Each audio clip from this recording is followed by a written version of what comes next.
Bienvenue pour ce TAM numéro 60 et aujourd'hui le thème est extraterrestres, amis ou ennemis. Donc pour ce TAM, on accueille Danielle Briot qui est astrophysicienne à l'Observatoire de Paris. Elle a longtemps étudié les étoiles bleues et depuis leur découverte, elle travaille sur les planètes extrasolaires et la recherche de la vie dans l'univers, en particulier du point de vue historique. Elle donne également des cours et des conférences dans les établissements scolaires et d'enseignement, dans les associations et aussi dans les prisons. Donc on l'accueille aujourd'hui. Donc je vous laisse avec elle, où elle va vous parler pendant une trentaine de minutes sur le thème extraterrestre, amis ou ennemis. Puis après, vous pourrez poser toutes vos questions, où vous aurez la parole. Voilà, je vous souhaite à tous un très bon TAM.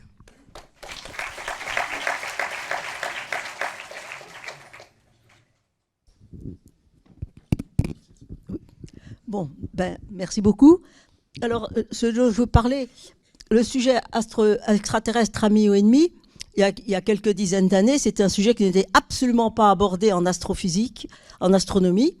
Et je vais expliquer d'abord pourquoi maintenant les astronomes travaillent, les astrophysiciens travaillent sur ce sujet-là.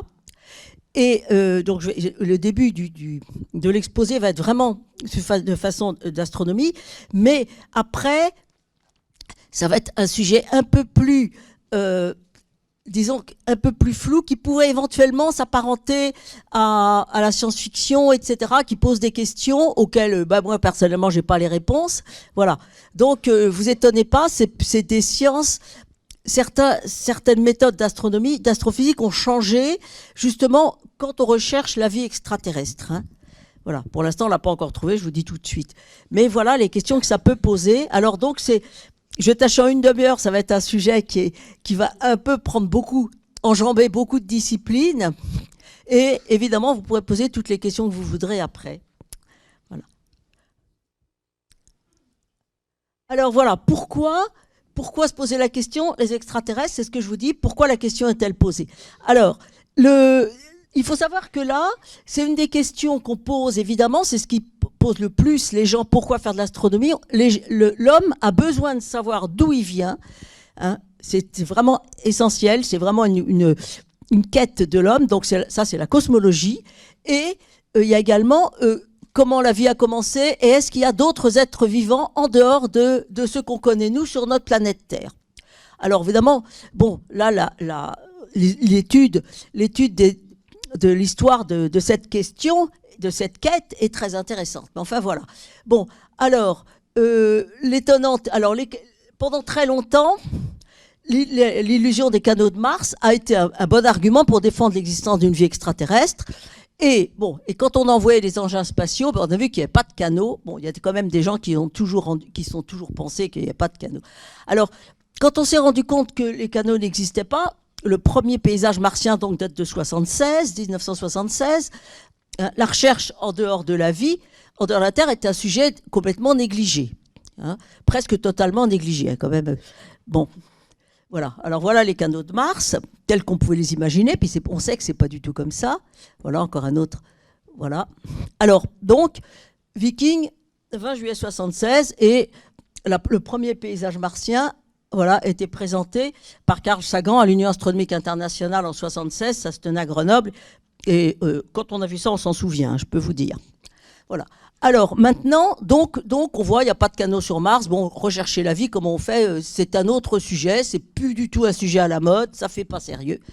Bon, et alors maintenant, il y a eu deux causes principales qui fait que on se repose la question de façon très anxieuse, voilà. Alors, il y a les progrès des observations des objets du système solaire grâce aux techniques spatiales, et puis il y a la découverte d'innombrables planètes autour d'autres étoiles que notre Soleil. Voilà. Alors, donc la recherche de la vie extraterrestre, c'est un sujet très étudié. Voilà, il y a des magazines, des journaux scientifiques qui sont consacrés à ça. Voilà, alors on dit astrobiologie ou exobiologie ou bioastronomie. Bon, il y a plusieurs... Alors, c'est une science donc multidisciplinaire qui réunit des astronomes, des astrophysiciens, des biologistes, des biochimistes, des géophysiciens, des botanistes et aussi des philosophes, des anthropologues, des sociologues, des historiens. Voilà. Alors, maintenant, je pose la question, parce que si vraiment un jour on a des extraterrestres, la question c'est devons-nous craindre les extraterrestres? Parce que plusieurs personnes posent la question actuellement. Voilà. Alors, qu'est-ce qu'on sait? Ben, pour l'instant, voilà. Qu'est-ce que la vie? Alors, actuellement, bon, moi je pense que personne n'a la réponse. Il y a des gens qui ont des réponses, mais bon. Alors, pour l'instant, on considère que la vie... Ça va, je vais pas trop vite, non? C'est bon? Bon, c'est bon. Que la vie est basée sur l'eau et le carbone, hein, et les conditions dans lesquelles la vie se développe sont multiples. Hein.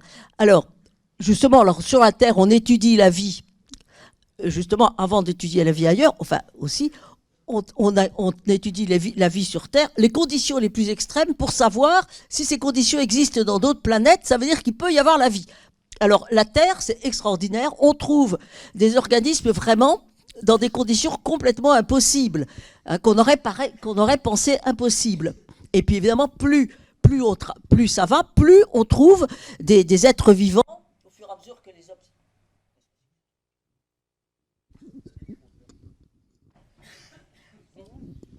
Voilà, ça doit être bon là. Voilà. Au fur et à mesure donc que les progrès techniques, etc., puis la science progresse, donc on trouve des êtres vivants dans des conditions de plus en plus spéciales. Hein.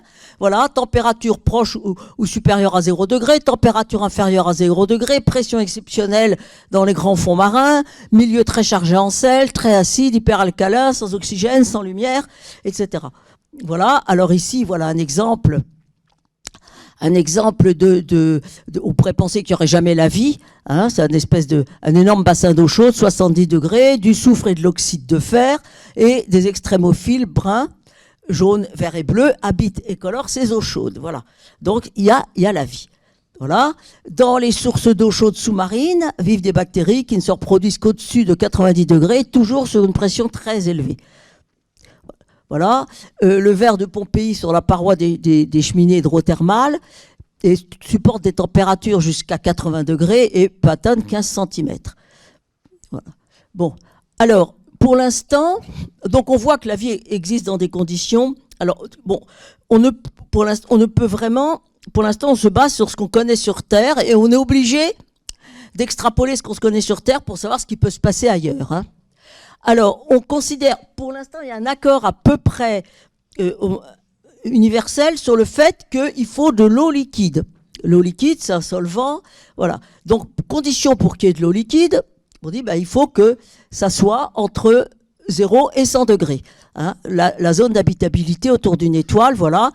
Et il faut qu'il fasse ni trop chaud ni trop froid, donc dépend de la distance à l'étoile et de la température de l'étoile. Alors, pour nous, notre étoile Soleil, les planètes, c'est la Terre et Mars. Mais on verra que c'est un petit peu plus compliqué. Alors, voilà, ça c'était... À un moment, on parlait des Goldilocks planètes, c'est-à-dire les planètes qui sont entre 0 et 100 degrés.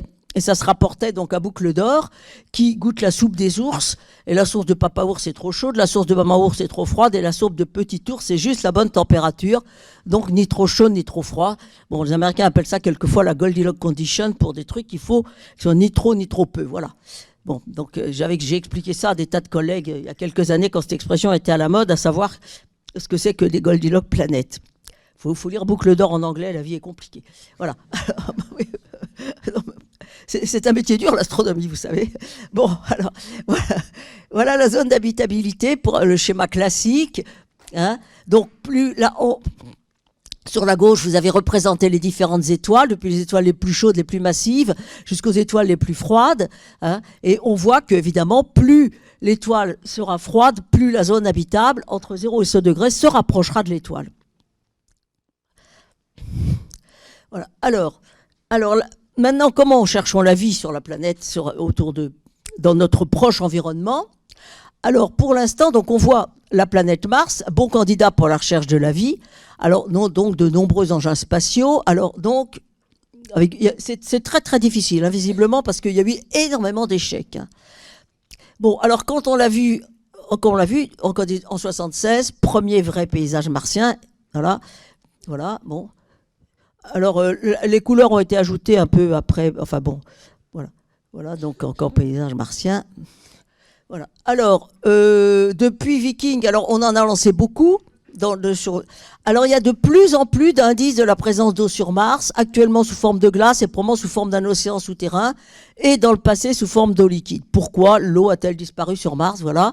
Alors, on a observé des traces sombres évoquant des ravines, hein, et puis les traces de 5, voilà, qui s'étendent le long des pentes, donc lignes de pente récurrentes, elles apparaissent en été et jusqu'à des latitudes moyennes, puis disparaître et revenir à l'été suivant. Donc, les choses évoluent, il y a des saisons. Voilà. Alors ici, les couleurs sont fictives. Hein. C'est pas les vraies couleurs. Hein. Bon, alors est-ce que c'est des écoulements d'eau liquide? Est-ce que c'est des écoulements de sable? Est-ce que c'est des écoulements? Voilà d'exemple. Vous voyez la même photo en 6 ans. Voilà, il y a de nouveau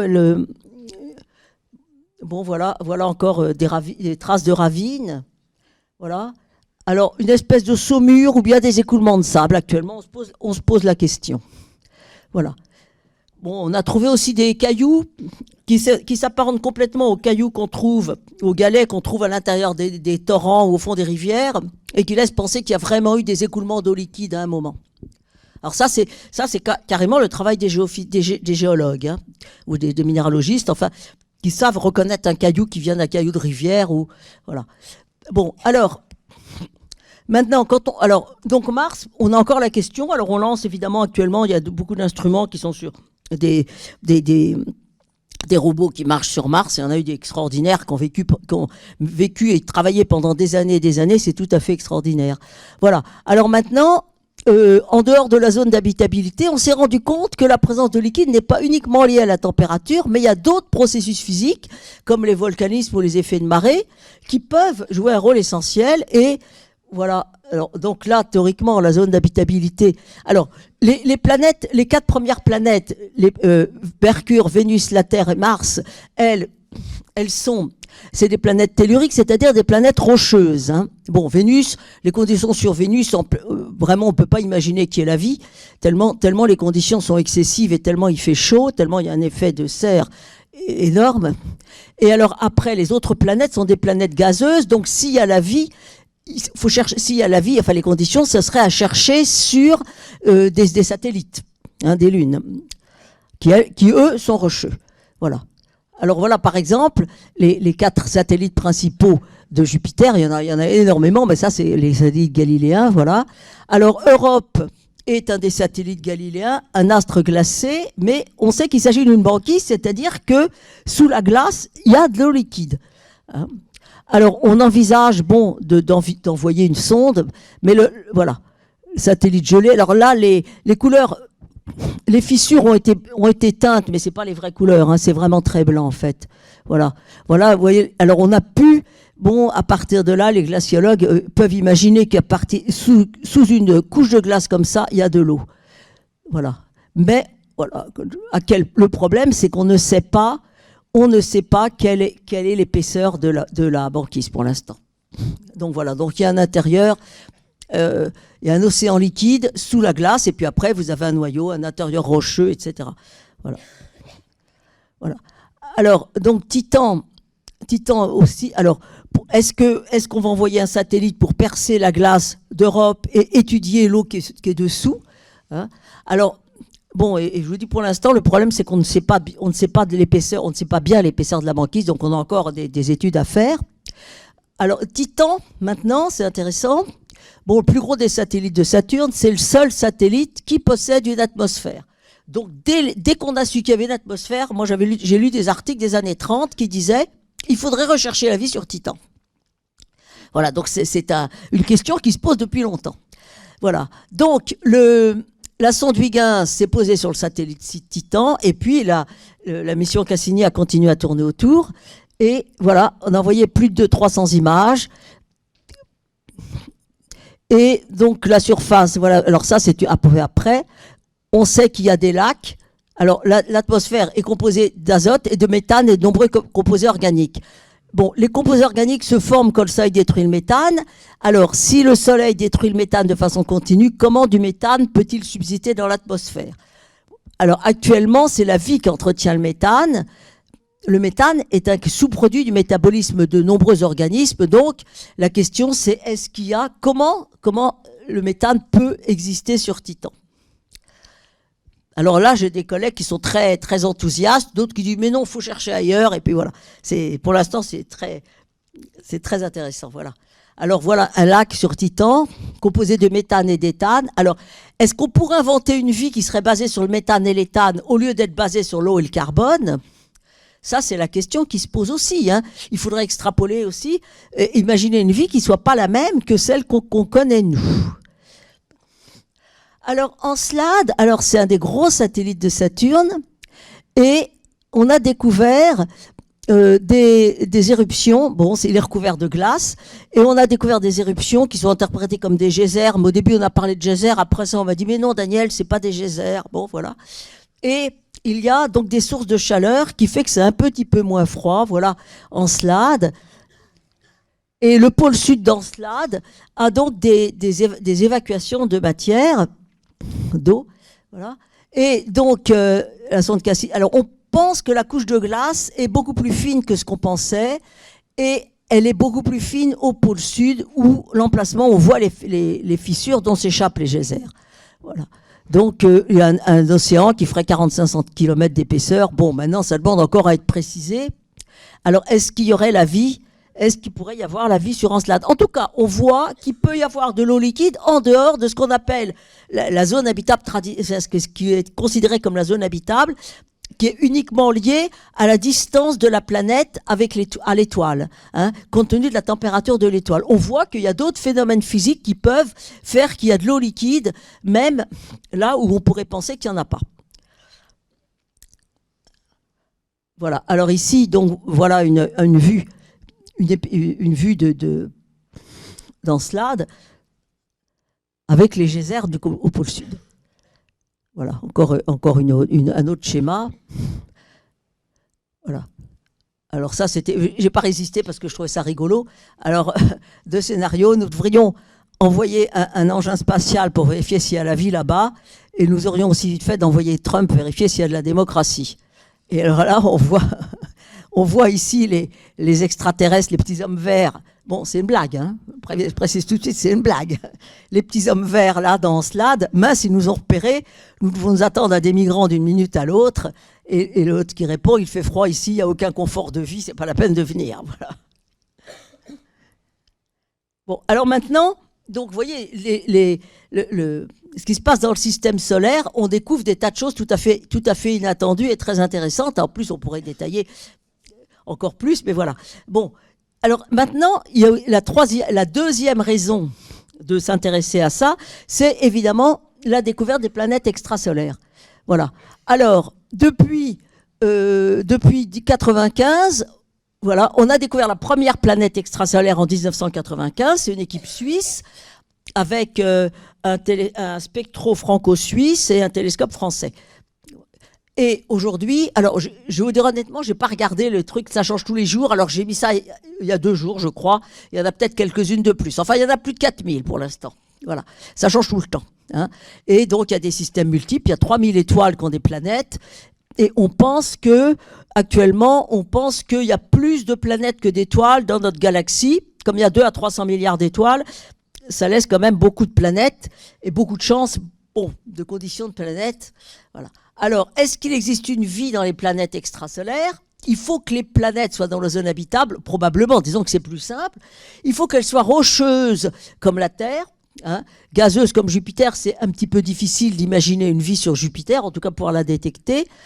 Alors, le problème, c'est que si les planètes sont petites, elles sont plus difficiles à détecter. Bon. Puis alors, mais maintenant, on pense aussi que les satellites des planètes gazeuses, quand les instruments seront un peu plus perfectionnés, sont également très intéressants, comme on l'a vu pour les satellites, pour Titan et Encelade. Hein. Voilà.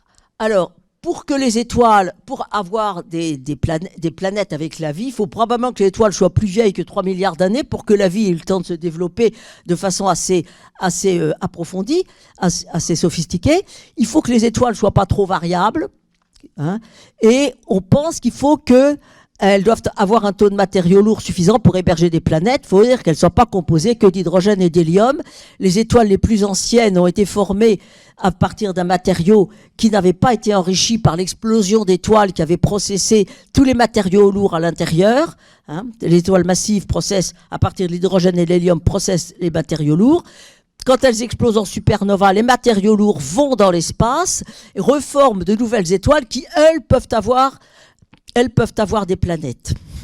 Mais si l'étoile est très très vieille, elle a été formée à partir d'un matériau fait uniquement d'hydrogène et d'hélium, donc elle a extrêmement peu de chances d'avoir des planètes.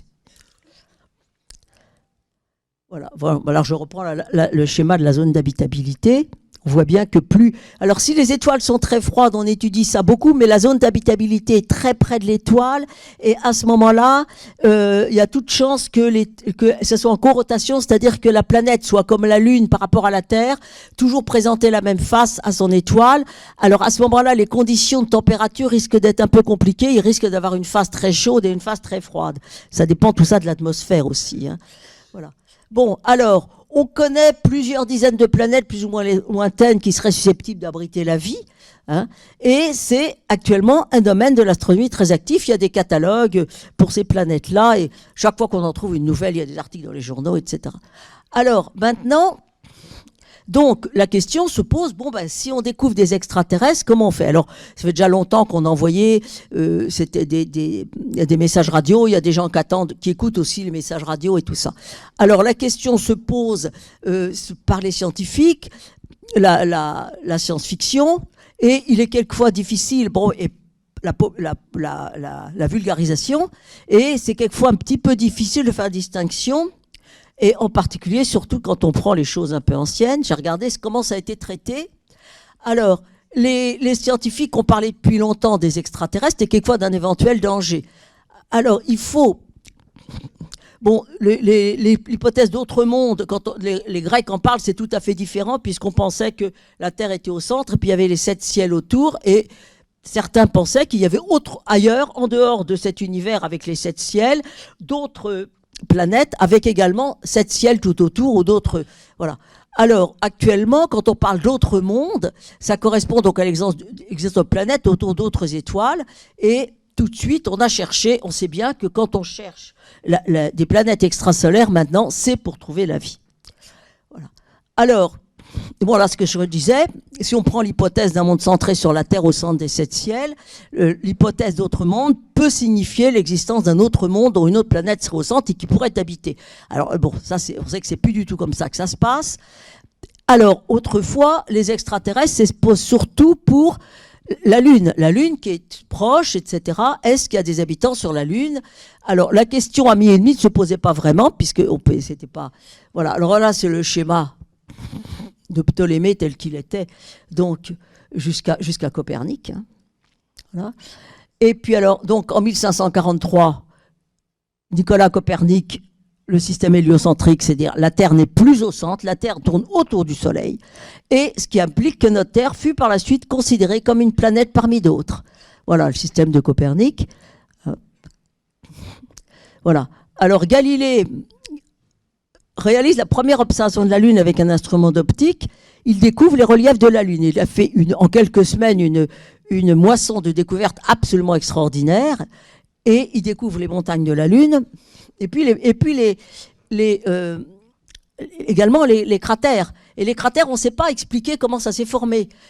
Donc, est-ce que les cratères seraient formés par des êtres qui sont des êtres vivants, puisque puis il y a des montagnes, donc ça ressemble à la Terre, donc il peut y avoir des êtres vivants. Et là, c'est Kepler qui raconte ça. Il reçoit un exemplaire du livre de Galilée, il répond très vite, c'est extraordinaire, et il est très enthousiaste, et en particulier, il pose les questions, les vallées circulaires, les cratères, est-ce que ça correspond à aucun relief terrestre? Je ne vois pas qui connaît, donc est-ce que c'est bâti, est-ce que c'est des creusés par des sélénites? Voilà. Et puis alors, les 4 satellites de Jupiter, donc ça prouve vraiment que la Terre n'est pas au centre, puisqu'il y a des planètes qui tournent autour de Jupiter. Et alors, il dit, alors il trouve que ça doit être magnifique d'être sur Jupiter. Alors on sait que c'est pas possible puisque c'est gazeux, mais on est sur Jupiter, on voit des 4 satellites, c'est un paysage magnifique. Pourquoi il y aurait eu un paysage magnifique s'il n'y a personne pour le regarder. Hein, ça, c'est un raisonnement qui actuellement, on ne prend pas un raisonnement scientifique, mais c'est quand même, c'est intéressant comme raisonnement. Hein. À quoi bon s'il n'y a personne sur le globe de Jupiter pour remarquer de ses yeux cette admirable variété? Voilà. Mais on sait bien maintenant que les choses ne servent pas forcément à quelque chose. Voilà, voilà donc dissertation de Kepler. Voilà. Et voilà, donc ça c'est dans le livre de Galilée. Voilà les dessins qu'il a fait de la Lune qu'il a observée. Voilà, c'est ce qu'il dit. Alors voilà les dessins de Galilée, là dans le livre de Galilée, pour les satellites de Jupiter tournant autour de la planète. Voilà. Alors, après, pour Emmanuel Kant, alors donc voilà, il y a des planètes, il y a des extraterrestres dans des planètes éloignées du Soleil. Les choses vont très vite, hein, les choses vont très vite. Alors là, il parle des extraterrestres, etc. Bon, ça c'est la théorie du ciel de Kant, mais vous voyez, on parle des extraterrestres, voilà, et elle dit tout l'ensemble de leur être moral doit être soumis à une loi déterminée, d'après laquelle il est d'autant plus parfait et excellent que leur lieu d'habitation est plus éloigné du Soleil. Bon, ça, c'est pas vrai, mais bon. Alors, donc, on parle plus des extraterrestres, et puis, voilà, alors il y a des sondes, les sondes sont lancées Pioneer 10 et Pioneer 11, et on sait qu'elles vont quitter le système solaire. Donc Carl Sagan dit, mais on envoie des constructions faites par l'homme en dehors du système solaire, si elles rencontrent des extraterrestres, il faut se faire connaître. Hein, il faut qu'on voit qui a envoyé cette... voilà, alors il y a eu cette plaque. Alors, donc, il explique un peu, bon, en haut, il explique qu'il faut travailler avec l'arrêt 21 cm de l'hydrogène, qui est l'arrêt de changement de spin de l'électron, etc. Bon, il a dessiné la silhouette de l'engin spatial, il a dessiné, enfin, c'est sa femme qui a fait le dessin d'un homme et d'une femme, alors, il avait dessiné de façon que ça ne corresponde à vraiment aucune race, mais un peu toutes les races, mais il a quand même eu des ennuis avec les féministes parce que la femme est derrière, et c'est l'homme qui fait le signal. Donc voilà, donc il a eu des ennuis quand même avec les féministes. Et puis en bas, on a les planètes du système solaire et expliquer d'où vient l'engin spatial. Et il a étudié, on doit déterminer, l'extraterrestre intelligent doit déterminer la position du Soleil à partir des différents pulsars qui étaient connus à l'époque, la période des différents pulsars qui est là mis en fréquence de l'arrêt de 21 cm et écrit en binaire. Il faut que ce soit des extraterrestres très futés. Hein. Voilà. Et alors après, en 74, il y a eu des choses. On envoie donc un message vers l'amas globulaire qui est un amas ancien énormément d'étoiles. Voilà. Alors 1679 signes en binaire. Hein, et n'importe qui, intelligent, moi pas, mais enfin bon, 23 par 73, deux produits de deux nombres. Voilà. Alors voilà l'amas d'Hercule vers laquelle ça a été envoyé. C'est très beau. Hein. Voilà. Alors voilà le radiotélescope d'Arecibo. Et voilà le message quand on arrive à décrypter et qu'on fait un balayage. Alors en haut, il y a donc les nombres décimaux de 1 à 10, etc. Il y a l'ADN, il y a un homme humain, etc. Enfin voilà. Bon, alors mais mais il faut que pour avoir la réponse, il faut attendre encore quelques milliers d'années. Hein. Bon, alors les sondes Voyageur 1 et Voyageur 2 sont lancées et à bord, on met le disque d'or, c'est pareil, c'est Sagan qui fait ça. Autant d'informations qu'il est possible pour faire connaître la planète Terre, etc. Et maintenant, certains se disent, mais est-ce que c'est vraiment malin d'envoyer des choses comme ça? Est-ce qu'on n'aurait pas mieux fait de se taire? Voilà. Alors voilà Carl Sagan et le disque d'or. Voilà. Alors là, moi, la première fois que j'ai entendu parler de ça, mais j'ai pas retrouvé de traces écrites. À l'Assemblée générale, bon, on commençait à parler quand même de la vie extraterrestre malgré tout, et on évoque déjà les dangers liés à la rencontre avec des extraterrestres plus évolués que nous. Bon, alors maintenant, et puis comme je l'ai dit, les journaux scientifiques publient des articles maintenant. Comme je l'ai raconté, je ne l'ai pas écrit, mais il y a des articles qui sont comment les extraterrestres pourraient se manifester à nous en faisant des planètes artificielles qui ne pourraient pas être assimilées à des vraies planètes, et comme ça on saurait qu'il y a des extraterrestres. Et alors à l'inverse, il y a des scientifiques qui publient des articles expliquant comment, mais ça c'est dans des journaux scientifiques, hein, expliquant comment on peut compenser la baisse de luminosité quand le Soleil passe devant, quand la Terre passe devant l'étoile Soleil, ça implique une baisse de luminosité et c'est le moyen le plus efficace actuellement pour trouver des planètes extrasolaires. Mais à l'inverse, les extraterrestres sur d'autres planètes peuvent remarquer qu'il existe une planète puisque l'étoile Soleil a une baisse de luminosité. Et certains articles sont parus pour expliquer comment compenser avec des lasers, avec je ne sais quoi, des tas de trucs comme ça, comment compenser cette baisse de luminosité pour éviter d'être repérés. Hein, voilà. Alors là donc, les extraterrestres peuvent être des ennemis.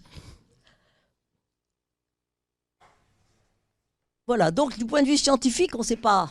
On a fait des choses. Bon, alors la science populaire, bon, il y a des articles qui parlent des hypothèses scientifiques qui ne sont pas limitées, etc. Bon, il y a des prémonitions très intéressantes, des hypothèses un peu trop hardies, voilà. Et maintenant, bon, quand on raconte des choses comme ça, on saura si c'est vrai, si c'est très intéressant ou si c'est complètement... Bon, ça pour l'instant, on ne peut pas dire, hein, les intuitions. Alors, ce qu'il y a, c'est que c'est intéressant parce que, ça, du point de vue sociologique, ça introduit l'idée que les extraterrestres sont quelque chose de vraisemblable. Hein, parce que, voilà, ça peut exister. Hein. Et alors, on peut, et comme je disais, là, ça peut, donc, du coup, on peut élargir le domaine avec un résultat qui n'est pas encore complètement, qui n'est pas sûr encore, bien sûr, voilà. Alors, donc là, entretien sur la pluralité des mondes, ça c'est complètement extraordinaire. En 1686, vous voyez, c'est même pas 75 ans après, ça va très très vite, hein, 75 ans après Galilée.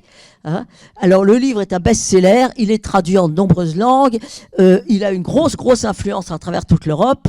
Voilà. Et les étoiles fixes sont autant de soleils dont chacune éclaire un monde, c'est-à-dire des planètes. Alors voilà, entretien sur la pluralité des mondes de Bernard Le Bouvier de Fontenelle. Voilà. Alors après, en 1862, Camille Flammarion publie, bon évidemment, il s'est inspiré de Fontenelle, La pluralité des mondes habités, et ouvrage qui remporte un très grand succès, c'est traduit en plusieurs langues. Voilà. Alors les paysages dans Flammarion, les paysages de Mars, les paysages de Saturne, c'est Saturne, oui. Paysage de Saturne, oui. Alors c'est pas ça du tout, puisqu'on sait que c'est gazeux. Hein. Voilà, bah oui. Voilà, ici c'est un paysage de Vénus. Alors c'est pas ça non plus, parce que là il y a une espèce de ruine et tout, des plantes. Saturne, c'est tellement sympathique qu'il y a des pluies d'acide sulfurique. Mais il fait tellement chaud que les pluies se vaporisent avant d'arriver sur le sol. Donc vous voyez, pour avoir des plantes, c'est pas tout à fait ça. Voilà.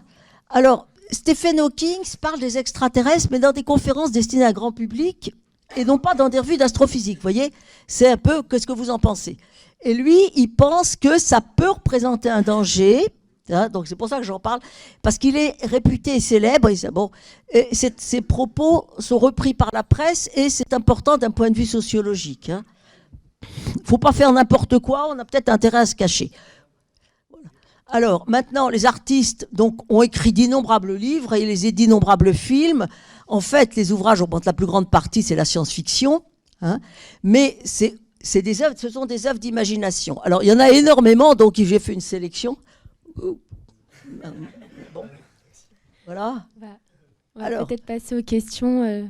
Oui, on va écouter la suite, mais je pense qu'il y a déjà beaucoup de questions. Ah bon, d'accord. Si vous voulez conclure d'abord sur votre présentation. Alors la question que je disais, c'est, bon, est-ce qu'il faudrait envisager éventuellement, on sait que nous, on ne pourra pas aller vers les extraterrestres, donc le problème se pose, parce que si on est en contact avec les extraterrestres, c'est plutôt eux qui viennent chez nous. Donc la question, c'est un peu qu'est-ce qui se passe quand une espèce vivante vient sur le territoire d'autres espèces vivantes où elle n'existe pas. Hein, alors, quelquefois, ça se passe très bien, il y a un équilibre qui se forme, mais quelquefois, ça se passe pas très bien. Les dodos sur l'île Maurice, les Européens les ont complètement exterminés. Donc, j'espère que nous ne serons pas les dodos des extraterrestres. Voilà. Merci beaucoup. Non, mais je suis désolée parce que c'est vrai que j'avais prévu un peu gros pour une demi-heure. Voilà. Si vous avez des questions, c'est le moment.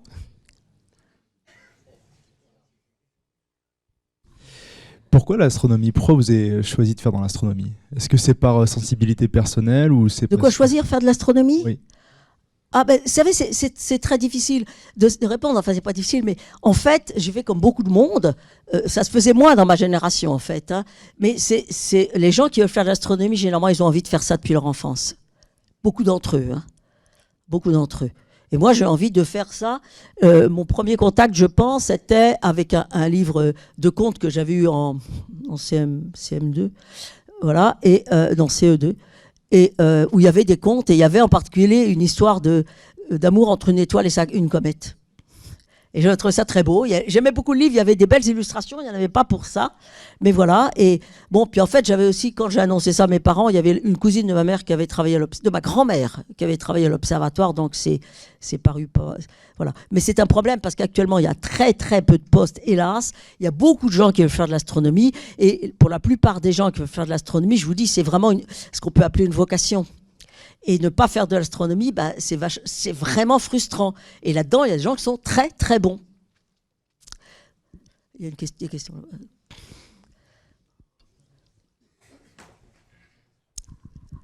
Bonjour. Bonjour. Est-ce que vous connaissez la théorie selon laquelle les acides aminés seraient arrivés sur notre planète par des météorites? Ah oui, alors il y a ce qu'on appelle la panspermie. Parce que là déjà, bon, on peut pas, j'ai pas pu tout raconter. Je vous dis sur la vie, c'est vraiment, on peut en parler pendant des jours et des jours. Bon, je connais pas la chose en détail, mais déjà, on ne sait pas si la vie a pris naissance sur Terre ou si la vie a été apportée par des comètes ou par des météorites, etc. Et alors évidemment, si la vie a été apportée par des météorites, là, on est sûr qu'elle existe ailleurs. Voilà, ce qu'on appelle la panspermie. Alors c'est une théorie qui existe, et c'est pour ça aussi qu'on étudie les comètes très en détail pour voir si la composition des comètes correspond à la composition par exemple, si le rapport entre l'eau lourde, etc. est le même que sur Terre, ou des choses comme ça. Dans certaines comètes ça marche, d'autres comètes ça marche pas. Oui. Bonjour. On sait que plus on regarde loin, plus on regarde dans le passé. Oui. Donc si on découvre la vie, peut-être qu'elle a existé il y a des millions de milliards d'années. Et comment on fait après pour en traiter? Alors, non, c'est vrai ce que vous dites. Plus on regarde loin, plus on regarde dans le passé. Mais pour rechercher la vie, on va pas aller si loin que ça. C'est-à-dire que, non, il y a déjà, dans notre galaxie, bon, l'étoile la plus proche, bon, la Lune, c'est 1 seconde. Une seconde lumière, l'étoile la plus proche, c'est 4 années-lumière. Hein, alors, il y a des tas d'étoiles évidemment beaucoup plus lointaines. Ça, c'est la plus proche. Mais elle a une planète. Hein. Elle a des planètes. Hein, c'est l'étoile la plus proche. Alpha du Centaure, il y a des planètes. Et donc, les gens sont évidemment très intéressés. Hein. Mais les milliards d'années, bon, d'abord, ça ne va pas au-delà de 14 milliards, 13 milliards 7. Mais enfin, on n'a pas besoin de sortir de notre galaxie quand même. Hein. Je pense qu'on va chercher au plus proche. Donc, ça pas. Les conditions du point de vue échelle de temps, ça ne sera pas fondamentalement différent de ce qu'on a maintenant. Si on va regarder très très loin dans l'univers, c'est justement pour voir l'univers tel qu'il était, le plus près possible de son origine, pour voir comment il a évolué, comment il a été créé, etc. Mais à ce moment-là, c'est pas la vie qu'on va rechercher pour ces choses-là. Vous voyez ? Maintenant, on pense aussi, alors la Terre a 4,5 milliards d'années, hein, et on pense que la vie est arrivée pratiquement très vite. Très vite. Mais on pense aussi que pendant très longtemps, elle est restée à l'état monocellulaire, etc. Et donc, c'est d'autant plus... Ça veut dire que s'il y a de la vie ailleurs, si elle suit le même schéma, on a plus de chances qu'elle soit encore en état monocellulaire, en fait très fruste, et c'est très difficile à détecter. C'est ça le problème. Enfin, c'est un des problèmes.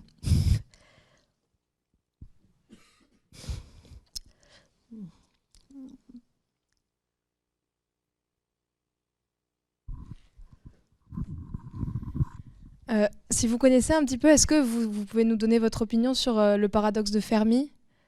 Ah oui. Alors, bon, le paradoxe de Fermi, je rappelle, c'est un peu des conversations de cantine. Hein. Très essentiel. Et non, mais ils étaient en train de préparer.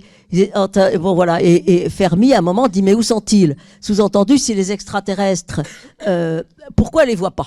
Voilà, s'ils existent, pourquoi on les voit pas? Alors, il y a des tas de gens qui travaillent là-dessus, et il y a un livre. Alors, j'ai pas la dernière édition de ce livre, parce que il y avait un livre très bien fait qui donnait au moins 50 hypothèses. Certaines étaient complètement farfelues. Pourquoi on les voit pas? Alors, il y a 36 réponses. Il y en a qui disent, bon, d'abord, il y a la première réponse, c'est parce qu'il n'existe pas. Hein. La deuxième, il y a des tas de réponses. Le temps, ils n'ont pas, leur technique n'est pas encore suffisante comme la nôtre pour venir vers nous. Et puis alors il y a les trucs plus folkloriques du style, ils sont là mais ils se cachent, ils sont dans les villages de Haute-Provence. Les villages de Haute-Provence sont très bien pour ça. Je sais pas pourquoi, mais peut-être parce que c'est vraiment séparé. Et puis il y en a qui disent oui, ils sont là, ils nous observent, mais ils ne peuvent pas, ils ne se manifestent pas à nous pour plusieurs raisons. D'abord, on est d'un objet d'étude, donc on n'abîme pas, il ne faut pas intervenir dans son sujet d'étude. Hein. Si vous étudiez une fourmilière, il vaut mieux pas intervenir dans le fonctionnement de la fourmilière. Et il y en a qui disent aussi, oui, ils n'interviennent pas parce qu'on est des vilains pas beaux, qui se faisons la guerre, etc. Voilà. Donc,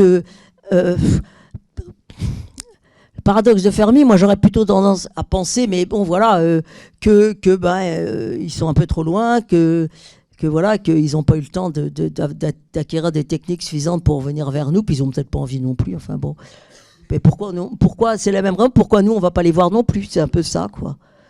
Mais c'est très difficile parce que vous savez, pour les planètes extrasolaires, on s'est posé la question, donc depuis très longtemps, hein. Depuis très longtemps, on s'est posé la question des planètes autour d'autres étoiles. Dès qu'on a su que même l'étoile, je crois même que c'est Giordano Bruno le premier qui a considéré que les étoiles étaient des soleils avec des planètes. Hein. Donc, ça fait très longtemps qu'on se pose la question et on a la réponse seulement en 1995. Hein. Donc on se pose vraiment, il y a des choses comme ça où c'est très intéressant parce qu'on voit que pendant des siècles, il y a des hypothèses qui coexistent. Les gens supputent, les gens supposent, les gens imaginent, et puis il y a le moment où la réponse tombe. Et là, je veux dire que quand on assiste à une chose comme ça, c'est extraordinaire. Et les gens qui ont assisté, mes contemporains qui ont assisté à la naissance des planètes extrasolaires, ils espèrent assister, enfin à la découverte des planètes extrasolaires, pas la naissance, la découverte, et espèrent assister aussi à la découverte de la vie extraterrestre. Mais peut-être qu'on le saura seulement dans des centaines d'années. Voilà. L'astronomie est une science très curieuse parce que, en fait, on ne peut pas étudier l'astronomie sans étudier l'histoire de l'astronomie en même temps. C'est très, très étonnant.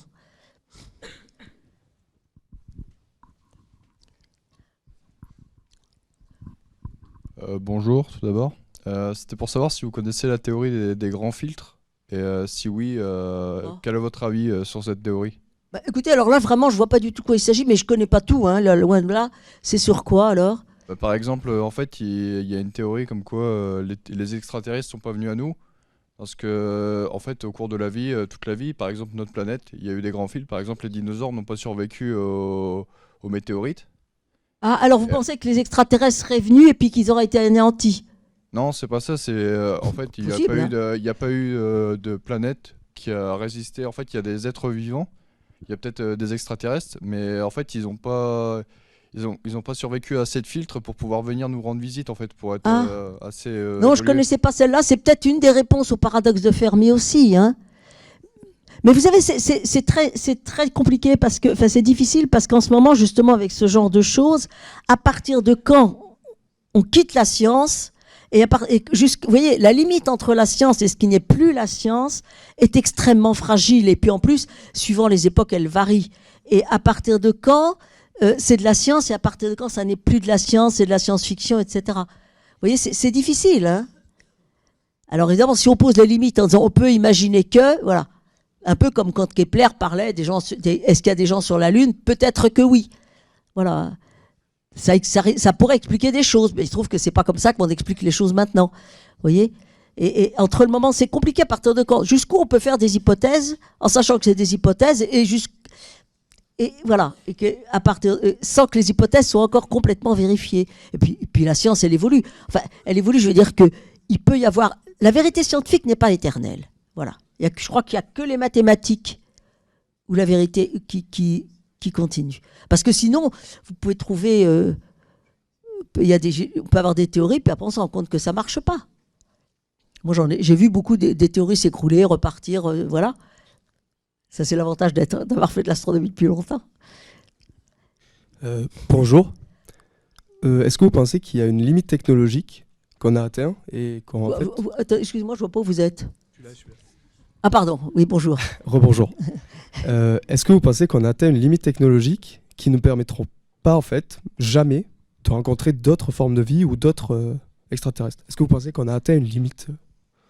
Alors, je vais prendre un exemple. Moi, j'ai un collègue, par exemple, qui considère que jamais aucun engin spatial ne pourra aller vers une planète, une étoile, planète extrasolaire, donc une autre étoile, parce que, par exemple, c'est un exemple, hein, parce qu'il dit que, bon, d'abord, c'est très très loin, et que même si on trouve un moyen d'accélérer énormément la vitesse de l'engin, à ce moment-là, la moindre poussière perforerait l'engin, la moindre poussière. Et il n'y a jamais le vide absolu. Hein. Il peut y avoir un atome tous les, je ne sais pas combien, voilà. Bon, alors, alors lui dit, on n'ira jamais vers envoyer un engin spatial vers une planète extrasolaire. Bon, il y en a qui disent, mais non, pas du tout, ils racontent n'importe quoi, voilà. Donc, c'est un exemple, vous voyez. Donc là, je ne sais pas. Je ne vais pas vous dire de bêtises, je ne sais pas. Je vous dis, je pose des questions, hein. On pose beaucoup de questions. Je pose des questions. Bonjour. Bonjour. Étant donné qu'on ne sait pas du tout à quoi la vie peut ressembler, vous parliez tout à l'heure du méthane ou de l'éthane comme élément de base possible. Comment vous faites pour mener des réflexions et des protocoles suffisamment précis pour ensuite envoyer des sondes pour rechercher la vie? Ah non, on n'a pas de processus. Non, on n'a pas des protocoles suffisamment précis comme ça. On sait que, bon, pour l'instant, on cherche la vie sur Mars. On sait que si la vie est sur Mars, on n'a pas trouvé de vue. Donc on cherche. Il y a une sonde qui a été envoyée pour gratter l'intérieur en se disant s'il y a une vie, c'est une vie souterraine puisqu'on ne voit pas une vie ailleurs. Voilà. Donc on n'a pas de processus. Sauf ce cas-là, par exemple, on n'a pas de processus précis, non, pour l'instant. Mais il n'y a personne qui réfléchit justement, rien que gratter la Terre, c'est une hypothèse, on se dit la vie est peut-être sous Terre. Oui, c'est ça, oui. Mais on ne sait pas trop ce qu'on cherche, alors comment vous menez un peu les réflexions pour... Ils essayent d'analyser ça, et puis alors pour le méthane et l'éthane, je ne sais pas ce qu'on savait avant d'envoyer des sondes spatiales sur Titan. Je sais que, moi j'avais lu un article de vulgarisation absolument extraordinaire qui datait de 1934, mais c'est un cas tout à fait spécial, où l'auteur dit, on a découvert une atmosphère sur Titan, on faudrait peut-être aller voir s'il n'y a pas la vie. Bon, mais c'était un article tout à fait spécial, hein, tout à fait, qui était nettement au-dessus du niveau des... Ben, c'est un article de vulgarisation, mais fait par un scientifique quand même. Oui, voilà, non, c'est pas très c'est pour l'instant, c'est pas précis, sauf... Bon, mais peut-être les gens qui alors là, peut-être ils ont des idées plus précises que moi sur le sujet. Hein, c'est possible. Vous savez, c'est un sujet tellement vaste, on ne peut pas tout savoir. Alors, je peux pas dire plus. Oui. Du coup, encore moi. J'avais une question à vous poser. Oui. C'est en rapport à ce que j'avais entendu. Certes. En effet, ouais. En rapport à ce que j'ai entendu dans la tête. Est-ce qu'on ne dépense pas des milliards pour chercher un fantôme? C'est pas mon opinion. Chercher quoi? Un fantôme. Quelque chose qui n'existe pas. C'est une opinion. Pas le mien, mais c'est une question que je voulais poser. Alors, pour l'instant, bon, je crois pas qu'on dépense des milliards pour chercher la vie. Pour l'instant, bon, on dépend. Il y a beaucoup de recherches qui sont faites pour les planètes extrasolaires, mais il n'y a pas que la vie, c'est faire progresser la connaissance. Hein? Et puis, il y en a, c'est André Brey qui fait ça, lui, qui mettait 100 km d'autoroute. Donc, quand on remet 100 km d'autoroute, ça paraît petit. Ça paraît petit, vous voyez. Mais d'ailleurs, c'est vrai que, ce qui est vrai, c'est que les engins spatiaux sont relativement chers. C'est vrai qu'actuellement, les gros télescopes, etc., les gros radiotélescopes, c'est tellement grand parce qu'on a besoin de ça pour faire progresser la connaissance. Hein. Et c'est vrai qu'il y a plusieurs pays qui sont dessus. Par exemple, les gros radiotélescopes, il y a pratiquement tous les pays du monde. Hein? Voilà. Alors, la Chine est en train de rentrer maintenant dans la compétition. Ce qu'elle ne faisait pas depuis... Parce que c'est relativement récent. Hein? Mais par exemple, les gros télescopes, là, ALMA ou SCA ou des choses comme ça, ALMA, il y a presque tous les pays du monde dedans. Hein? Tellement c'est des trucs énormes. Et alors après, le temps d'observation est donné en fonction de... Ça, c'est des détails techniques, en fonction de l'argent qui est mis par chaque pays. Hein?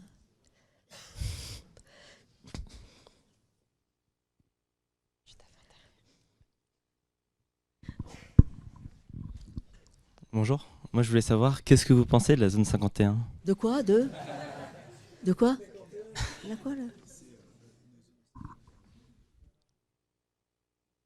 Je connais pas du tout. C'est quoi comme théorie ? C'est juste qu'il y a des... C'est une Je zone loupe, là, américaine. je loupe des choses fondamentales, je vois ça. C'est une zone américaine où les gens pensent qu'il y aurait des extraterrestres dedans. Mais bon, après... Je peux pas dire ce que j'en pense parce que ce serait des mots grossiers. Alors voilà. Non mais vous savez, c'est assez marrant parce que quand à un moment on avait lancé beaucoup de trucs vers Mars et beaucoup s'étaient cassé la figure. On ne sait pas très bien pourquoi. Il y en a un, on sait, parce que la NASA travaille en système métrique et ils avaient fait appel à une autre entreprise qui travaillait en pied, etc. Donc évidemment, l'engin spatial la sonde ayant reçu des ordres un peu divergents, elle s'était cassé la figure. Ça a fait ricaner à la cantine de l'Observatoire de Paris. Tant pis pour les Américains. Voilà, c'est pas bien. Bon. Mais moi, je veux ça qu'en matière de blague, je disais, bon, ben, c'est vraiment la preuve qu'il y a des extraterrestres parce que la DCA descend tous les engins spatiaux qui vont atterrir sur Mars.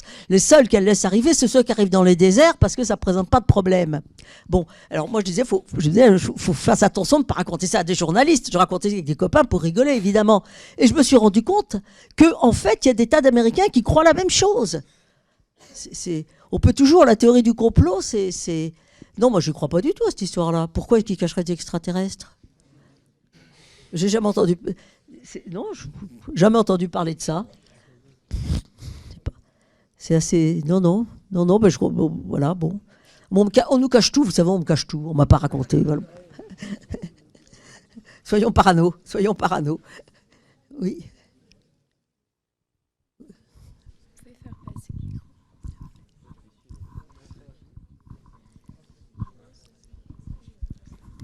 Bonjour. Juste, c'est quoi la relation, enfin, votre avis sur la religion ou les religions et l'astronomie ? Eh ben...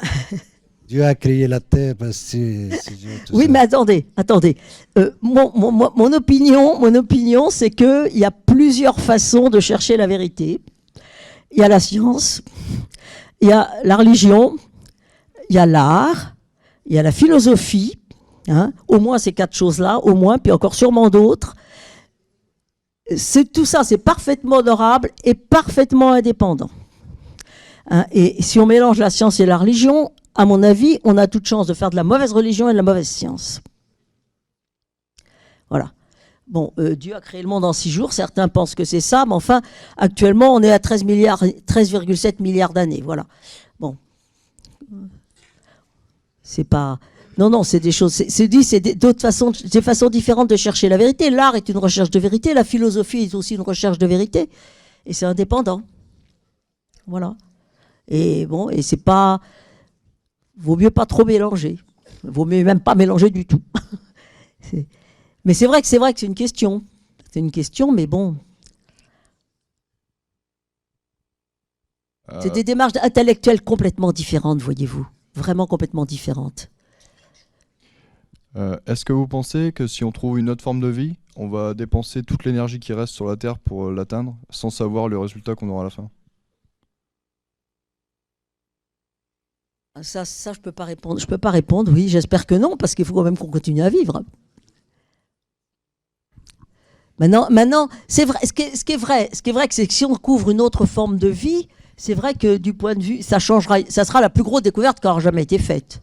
Mais ça dépend aussi sous quelle forme ça se fera. Vous savez, c'est très bizarre. Quand on a découvert la première planète extrasolaire, hein, et une des raisons pour lesquelles les Américains ne l'ont pas découverte, c'est que c'était pas comme on s'y attendait.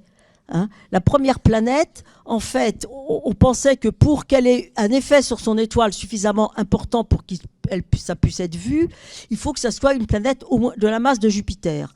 Hein. Donc formée au-delà de la limite des glaces. Bon, et en fait, la planète qui a été trouvée tourne autour de son étoile en 4 jours. Donc, elle est très, très près de son étoile. Donc, on pense qu'elle a été formée loin, etc. Mais tout ça, c'est complètement nouveau. Et en fait, les Suisses l'ont trouvée parce que leur spectro avait une fibre vers l'étoile et une fibre vers la lampe de comparaison. Donc, eux, ils avaient les résultats tout de suite. Les Américains avaient cette étoile dans leur programme. Mais ils se sont dit, bon, un Jupiter formé au-delà de la limite des glaces, période 12 ans, donc on fait des données, puis on traitera les données après. Et quand Major, l'astronome suisse, a annoncé ses résultats, immédiatement, les Américains, ils ont fait tourner leurs ordinateurs et ils ont annoncé, ils ont confirmé. Bon, ça n'a pas été très élégant, mais bon, c'est comme ça. Ils ont confirmé qu'il y avait une planète. Mais, vous dites, on ne s'y attendait pas du tout à ce que cette planète soit si près de son étoile. Et depuis, ça a donné des quantités d'études sur comment les planètes peuvent être formées de loin d'étoiles et se rapprocher de l'étoile. Voilà. Donc, c'est ce que je veux dire. Je donne cet exemple-là pour dire que ce qu'on découvre, c'est pas ce à quoi on s'attend. Voilà, pas toujours. Et c'est bien ça. L'univers a plus d'imagination que nous. Oui, bonjour. Oui. Je suis là. Je me demandais pourquoi mettre autant de moyens dans la découverte de nouvelles planètes alors qu'on connaît si peu la nôtre. Je pense par exemple aux océans, etc. D'abord, c'est pas notre boulot à nous les astronomes. Non, mais ça faut rire. Oui, mais c'est... Bon, je crois que les recherches progressent aussi sur notre planète aussi. Je pense, hein. Chacun, non, mais que la science, on essaye que la science évolue de façon harmonieuse dans tous les domaines en même temps. Je pense, j'espère. Oui. Vous trouvez que ce serait plus intéressant d'étudier les océans pour voir si les pieuvres géantes existent? On arrive à la fin de ce thème. Donc, merci beaucoup Daniel Briot pour ce thème qui nous a beaucoup éclairé.